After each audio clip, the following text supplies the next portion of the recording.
Ó, é o mesmo cara de ontem, só que em vez de ser vídeo de GTA, é vídeo de Minecraft, tá bom? Bora assistir. E é menos tempo também, tá? O momento que fez o Minecraft ser bom, talvez. The moment that makes Minecraft great.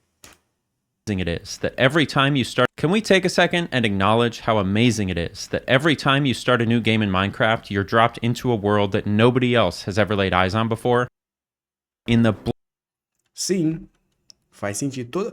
Muitas vezes eu penso isso, cara. Quando eu abro um mundo novo, eu falo, pô, só eu que tô vendo isso, tá ligado? Que loucura!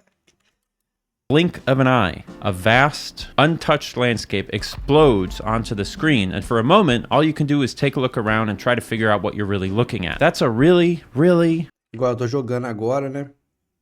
E eu tô com um mundo, cara, que tem umas montanhas gigantescas, umas montanhas muito chiques. E eu sempre fico pensando, porra, que aleatoriedade que criou essas montanhas. Olha que loucura, velho. Programação. really special few seconds. Look at this. Boom. Wow. Let's do it again.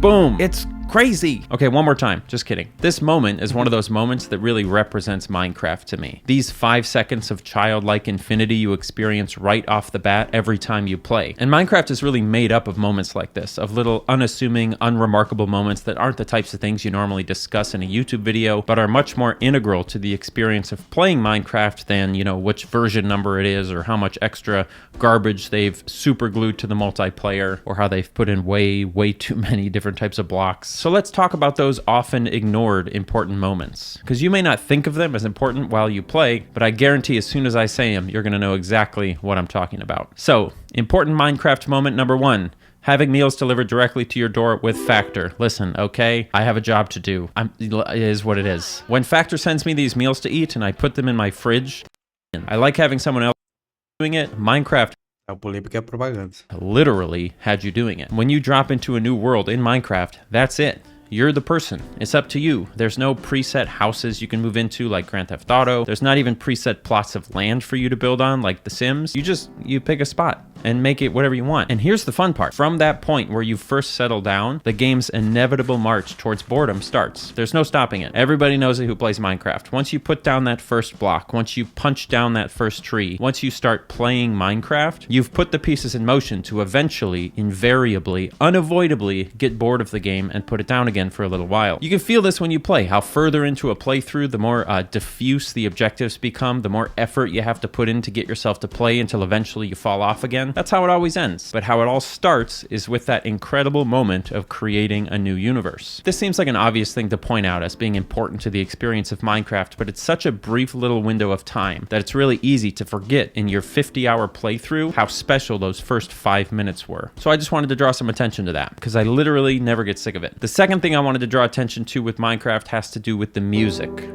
The way the music is used in Minecraft deserves so much credit. The music itself is good. If you heard it outside the context of the game, I think it would come across as like good, solid, sometimes very good ambient. Mano, a trilha sonora do Minecraft é muito boa. Ontem eu tava no Nether, tentando zerar o jogo pra pegar os paus do Blaze, beleza? E aí uma trilha sonora, velho, começou a me deixar tenso e o sovaco suando. Eu sentia que eu tava suando, porque eu só jogo. No momento eu só jogo Minecraft Hardcore, porque se eu jogar Survival, eu vou começar a me matar, porque eu me conheço.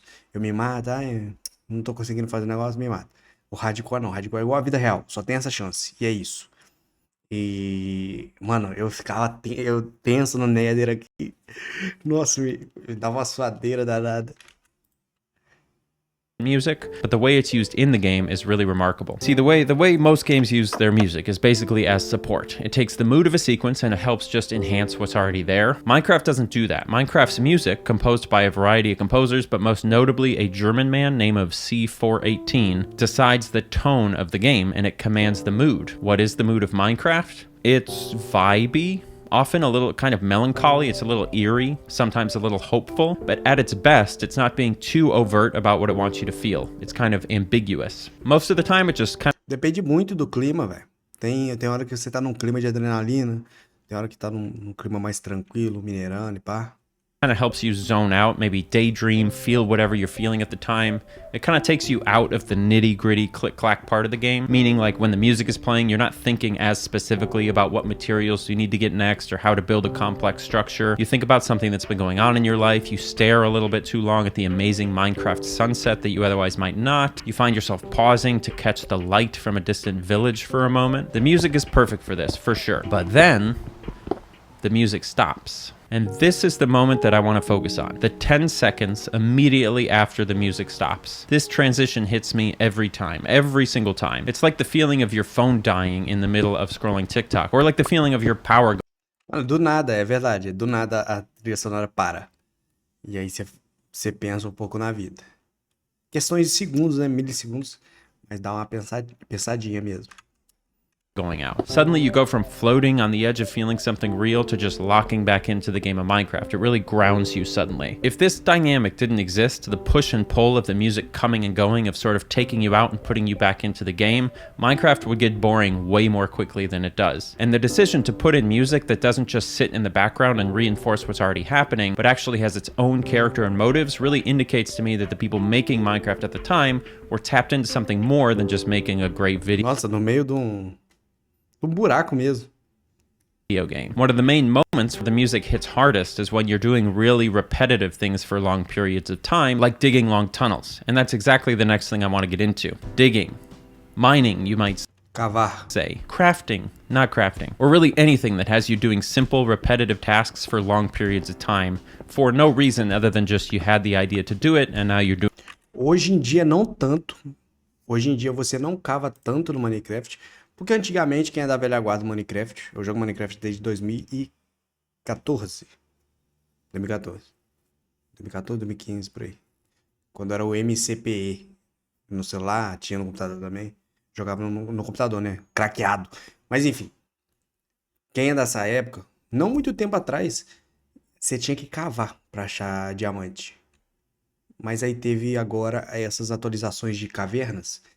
Uma caverna, meio que bioma, né? De cavernas. E, mano, você não precisa cavar. Você vai entrando assim e tchau. Muito mais fácil. Antigamente você tinha que cavar até a camada 11, lá, 13. E aí cavar em várias direções, baixar o diamante. Hoje eu fiquei full set. Peitoral, capacete, bota. Full set de diamante. Porque eu achei uma caverna assim. E fui pegando, e é isso aí. Eu nem fui no Nether ainda, hein? Porque eu já morri naquele mundo. Agora eu tô no outro mundo.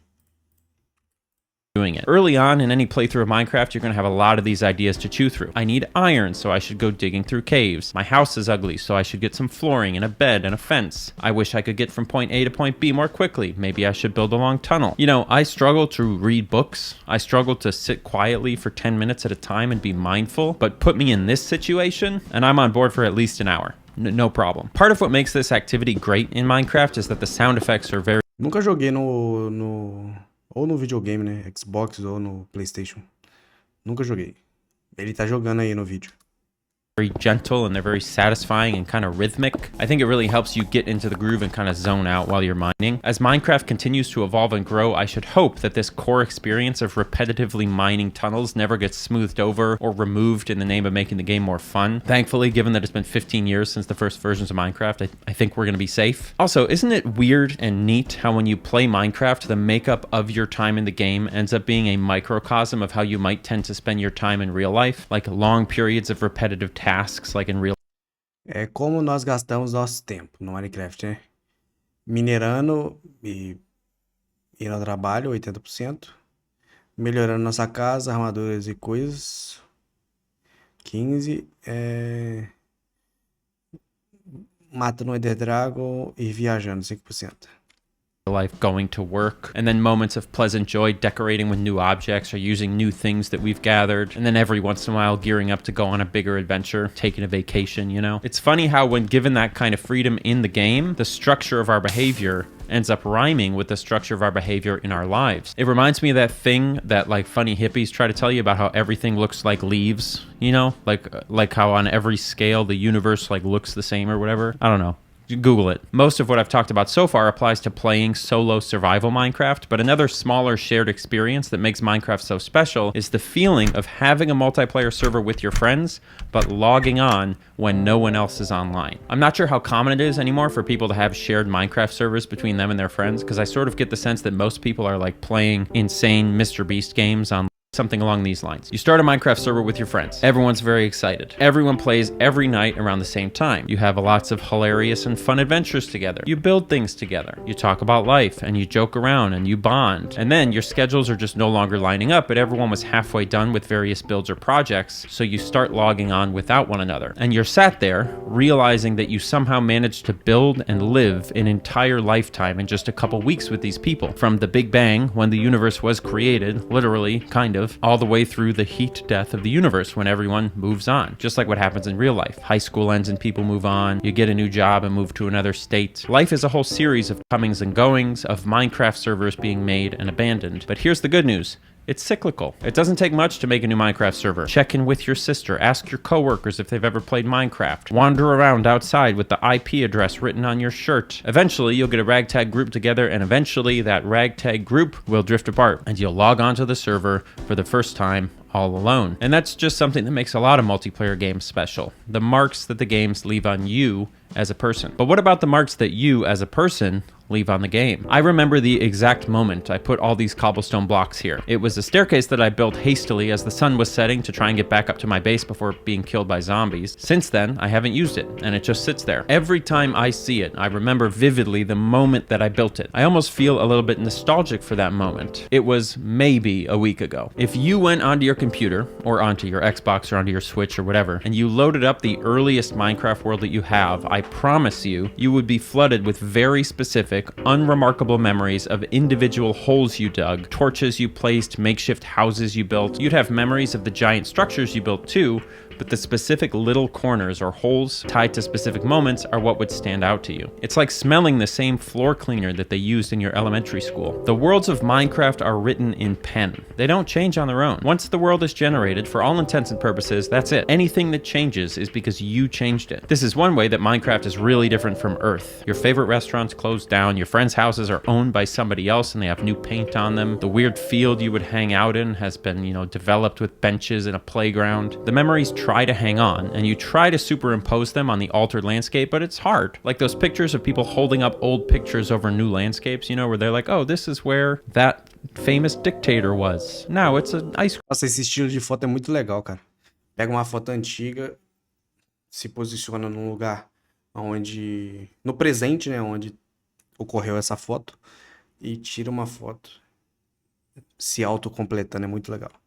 Cream shop or whatever. There's also something really moving to me about transforming a foreign landscape into a home, which is a big part of Minecraft. You pick a spot in the middle of who knows where for whatever reason, because it's cute or because it's near a good cave, whatever, and that random spot gradually becomes familiar. Every few days, things get a little more stable, a little more customized, you get a farm going and a fence, all that. Coming back to your house in Minecraft feels comfortable, it feels familiar. The tension between the familiar and the unknown is another big part of what makes Minecraft so great. It's no surprise that once that tension goes away, once you become too powerful and you've explored too much, that the game becomes kind of uninteresting. Obviously, the game world is infinite, so you could just go further and explore more, but at that point, your roots are so deep in one spot that it feels like uprooting yourself would be throwing away a lot of progress, and that having to start from scratch just isn't worth the trouble, even if that idea of wasting progress is what's holding you back from having a more fulfilling time. That's another thing that we struggle with in real life, isn't it? Minecraft really is just the best. There are...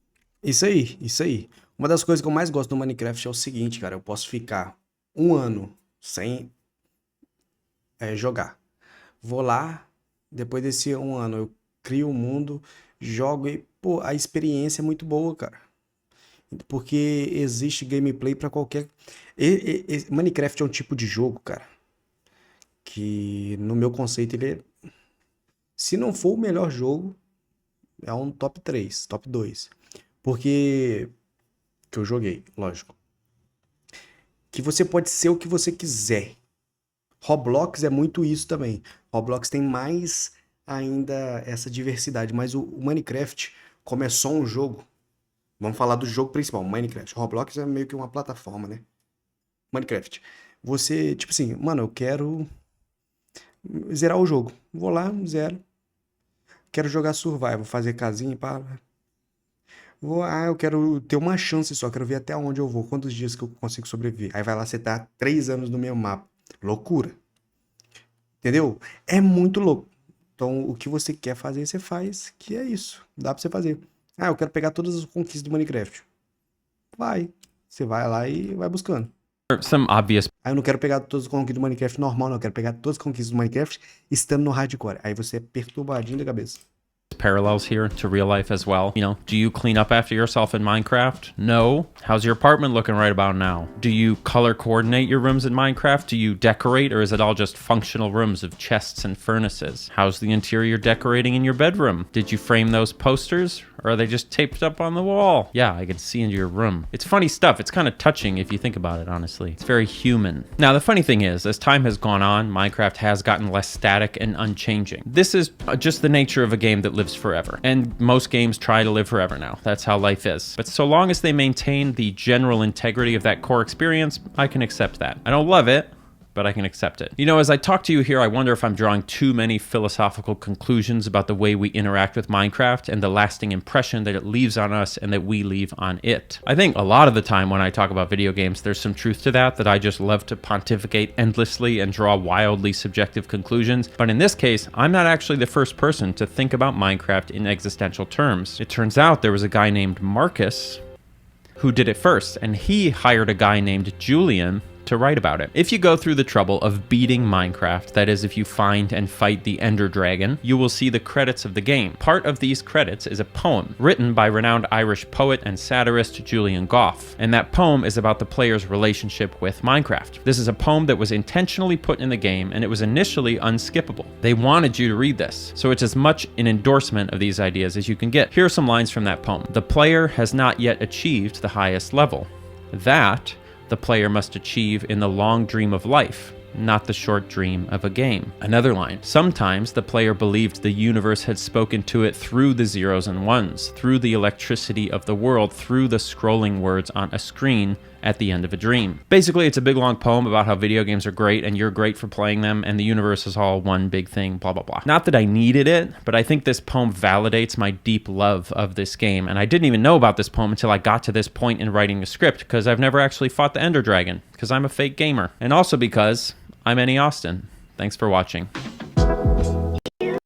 E esses inscritos aí que aparecem no final, eu vi uma vez falando que é tipo o mundo do Minecraft. Não sei se é como se fosse um deus, mas é o mundo do Minecraft falando com o player, né?